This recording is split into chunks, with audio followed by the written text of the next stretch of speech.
नमस्कार, मैं हूं doctor Rachna, consultant gynaecologist and obstetrician, Manasvi health care, Rohini, Delhi. आज मैं आपके साथ चर्चा करूंगी एक common topic, abnormal uterine bleeding.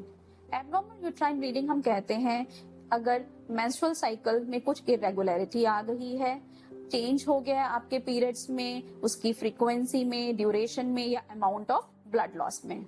For an example, कोई पेशेंट मुझे आके कहती है कि मैडम मेरे पीरियड्स में बहुत हैवी ब्लीडिंग हो रही है, क्लॉट्स जा रहे हैं।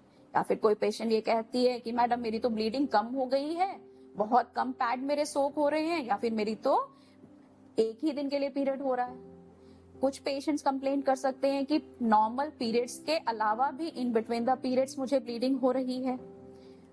कुछ पेशेंट्स जिनको कि मीनोपॉज हो गया है और उसके बाद ब्लीडिंग आ गई, जिसे हम पोस्ट मीनोपॉजल ब्लीडिंग कहते हैं, ये भी एक एबनॉर्मल यूट्राइन ब्लीडिंग है। तो चलिए बात करते हैं कि आखिर क्या सब कारण होते हैं जिसकी वजह से एबनॉर्मल यूट्राइन ब्लीडिंग हो सकती है। सबसे कॉमन आपका हार्मोन इम्बैलेंस, हार्मोन चेंजेस हो रहे हैं बॉडी के अंदर। एग्जाम्पल के तौर पे पीसीओ की पेशेंट्स, जिसको हम कहते हैं पॉलीसिस्टिक ओवरीज। दूसरा, पेरीमीनोपॉजल फेज, मीनोपॉज से पहले पेशेंट्स में हार्मोन इम्बैलेंस होना शुरू हो जाता है, जिसकी वजह से पीरियड्स में इरेगुलरिटी आ जाती है। कई बार थायराइड वाले पेशेंट्स में भी पीरियड्स इरेगुलर हो जाते हैं।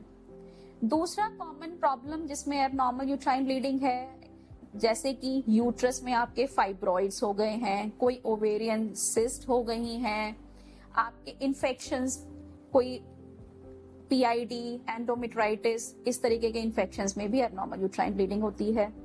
कई बार आपका कैंसर्स, सर्वाइकल कैंसर जिसे हम कहते हैं बच्चेदानी का मुंह का कैंसर, या फिर बच्चेदानी का कैंसर, यूट्राइन कैंसर, इन सब में भी एबनॉर्मल ब्लीडिंग होती है।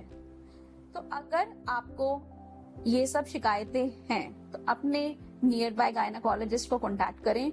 डॉक्टर आपके एग्जामिनेशन करेंगी, आपका पेल्विक एग्जामिनेशन होगा, देन अल्ट्रासाउंड कराया जाता है। अल्ट्रासाउंड में देखते हैं कि कहीं यूट्रस, ओवरीज या अंदर कहीं कोई दिक्कत तो नहीं है। आपकी यूट्रस की जो लाइनिंग है, एंडोमेट्रियम कितनी है, उसकी थिकनेस कितनी है। देन जरूरत पड़ने पर हम लोग पैप स्मीयर या एंडोमेट्रियल बायोप्सी जैसा टेस्ट भी करते हैं। ट्रीटमेंट पर आए तो हार्मोन इम्बैलेंस में हम लोग हार्मोन टैबलेट्स, या फिर हीमोग्लोबिन की कमी हो रही है तो हम आयरन टैबलेट्स देते हैं। और कई बार सर्जिकल ट्रीटमेंट की भी जरूरत पड़ सकती है, जिसमें हमें यूट्रस रिमूवल, जिसे हिस्टेक्टमी कहते हैं, कराना पड़ सकता है। तो मैं यही कहूंगी आप लोगों को कि अगर आपको कुछ भी पीरियड्स में चेंज लग रहा है अपना, तो नियर बाय डॉक्टर को कॉन्टैक्ट करें और सही समय पर सही इलाज कराकर अपने आप को स्वस्थ रखें। धन्यवाद।